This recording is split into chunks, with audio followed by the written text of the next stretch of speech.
Welcome to this episode where I visit the wooden bridge in Iwakuni. It's in the town my son lives in, which is south of Hiroshima.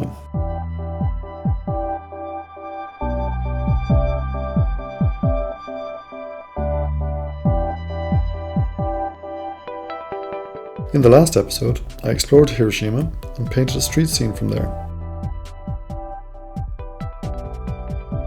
Oh, and don't forget to subscribe to this channel if you don't want to miss a future episode.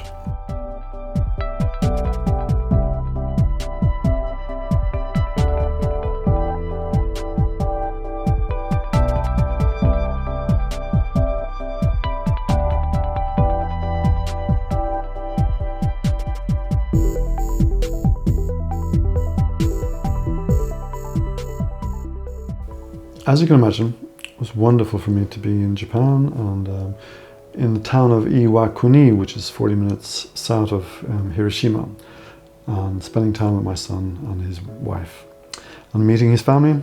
Wonderful.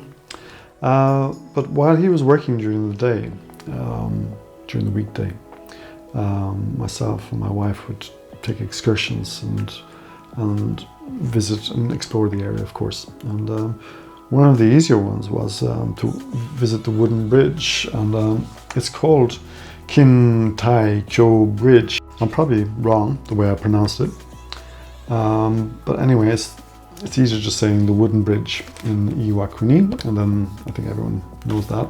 It's pretty famous in Japan. So yeah, this is where I did the sketches at the wooden bridge. I was sitting down, I was sitting here. Yeah, I was quite happy with this. Happy enough that I actually went ahead and did a full-size painting. Well, full-size, quarter sheet arches. And so, yeah, one maybe should just show what you're proud of on YouTube. But I'm not actually so proud of this. And the reason being, one, it's badly drawn. And two, the eyes just led to this, which is very boring. And my intention was the family would be the focus, and that they would be framed by the curve of the bridge, and and then the beauty of the cherry blossoms, etc. But it didn't work, so a bit depressing because I spent quite a lot of time recording and different camera angles, etc., etc. But I'm learning. I'm still learning. We all make mistakes. So in my sketchbook here, I don't know if you can see this, but maybe I should cue the actual reference picture. But I like this reference picture. I like the strong sunlight on the steps, and you get a feel of the curvature of the wooden bridge anyway. And then just down here, this will be a shadow of the arch, and that will be enough, I think, to explain what this is about. It's about these arched wooden spans going across the river. And so, so I'm going to set about painting this, because until I paint it, I won't have a clue if this is going to work or not. So I'm going to give it a try, and then if it works, I will tape up a piece of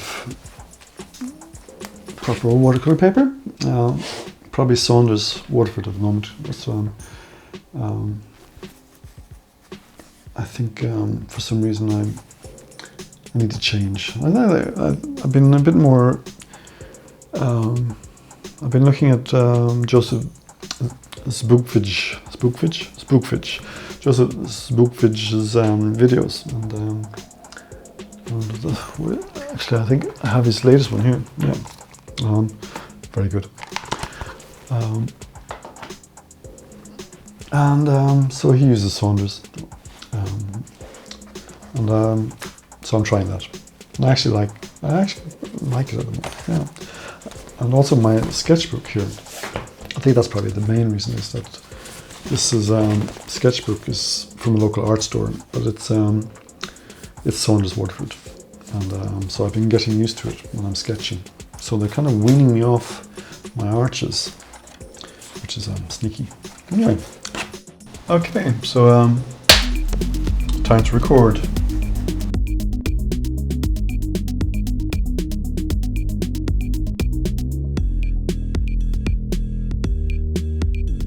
The original Kintaikyo Bridge was completed in 1673.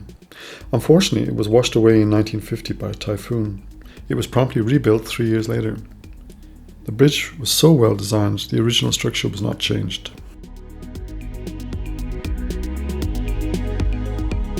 Actually, I need to speed this up. The video will become way too long if I focus too much on the sketch. Let's move on to the final painting. Okay, so yeah, you saw the sketch before, and now you can see actually, we can see on this camera here, I've put kind of a crosshair on the picture. I've divided it into quarters, and this helps me to actually get the proportions right later when you see here and here and here, so that I can transfer the sketch to a larger piece format. That's a good tip.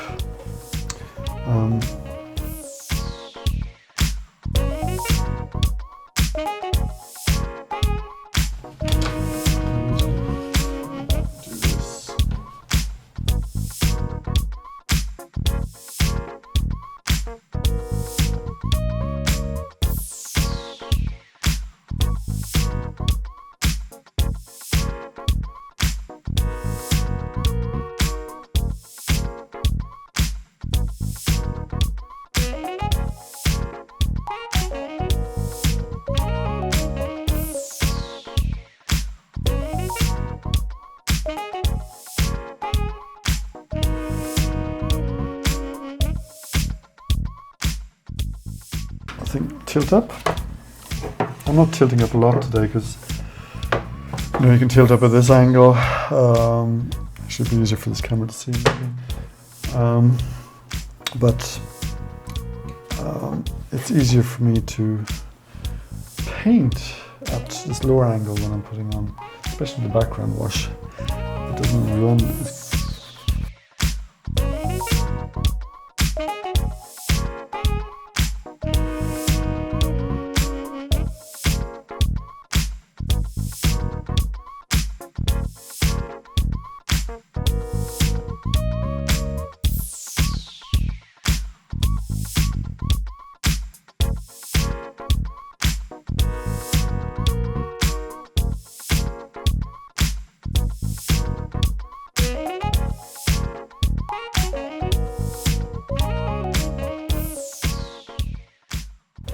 Okay, so I'm gonna have some fika now, some Swedish coffee break, or this is tea, ginger tea, no, ginger rooibos tea.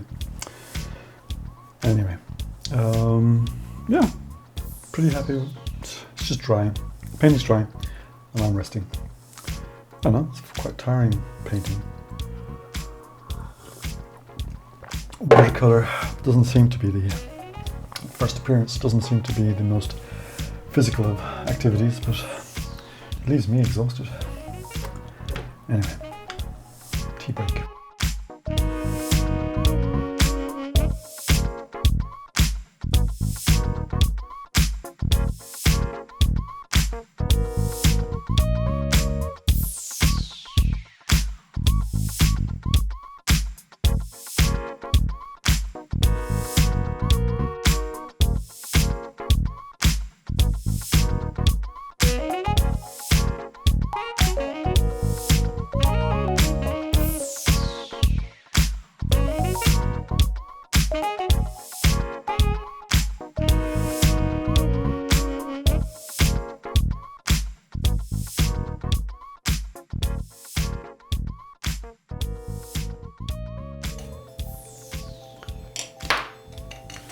Which paintbrush to use? I like this one at the moment.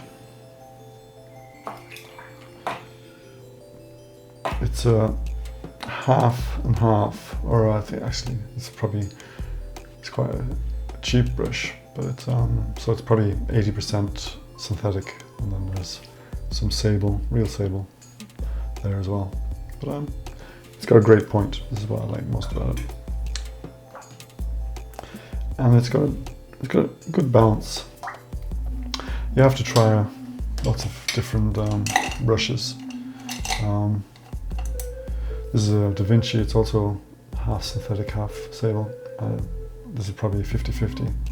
It's a better quality brush, but yeah, it's fine. But this is pointier, so I like that.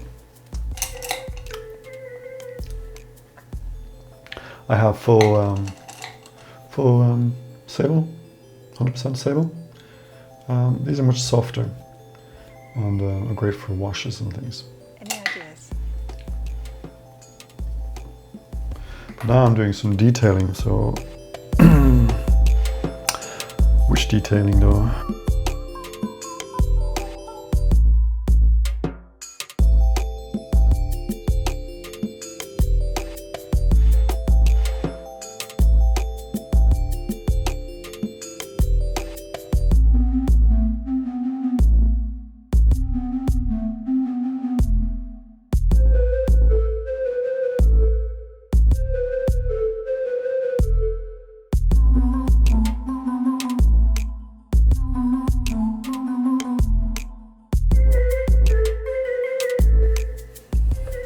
So now I'm just trying to capture the form of the bridge. So this is actually very important. This is what tells you that they're actually going over a bridge. This has to then basically just happen. So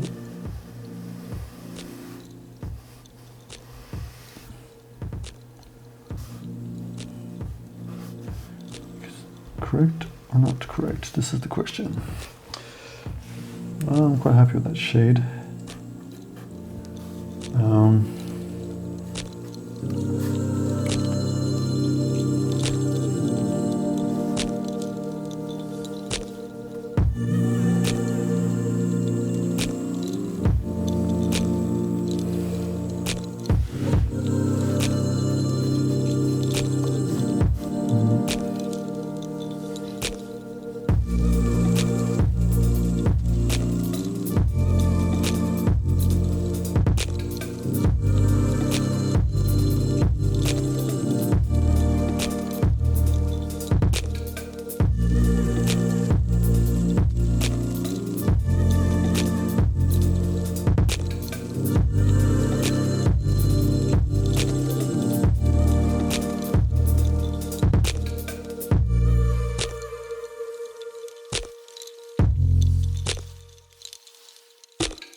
I've enjoyed this.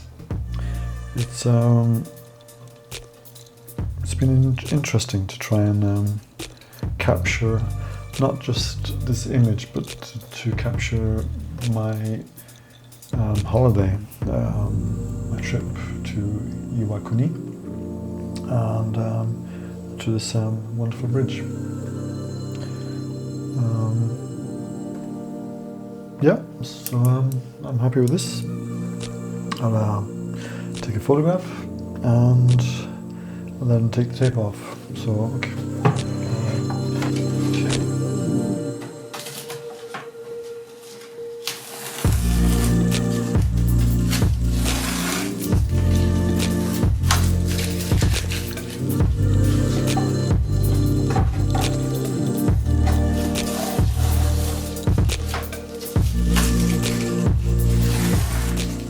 Okay, that's all from Iwakuni. Next episode, I visit Miyajima together with my family. If you enjoy this video, give it a like and subscribe so you never miss an episode. Cheers.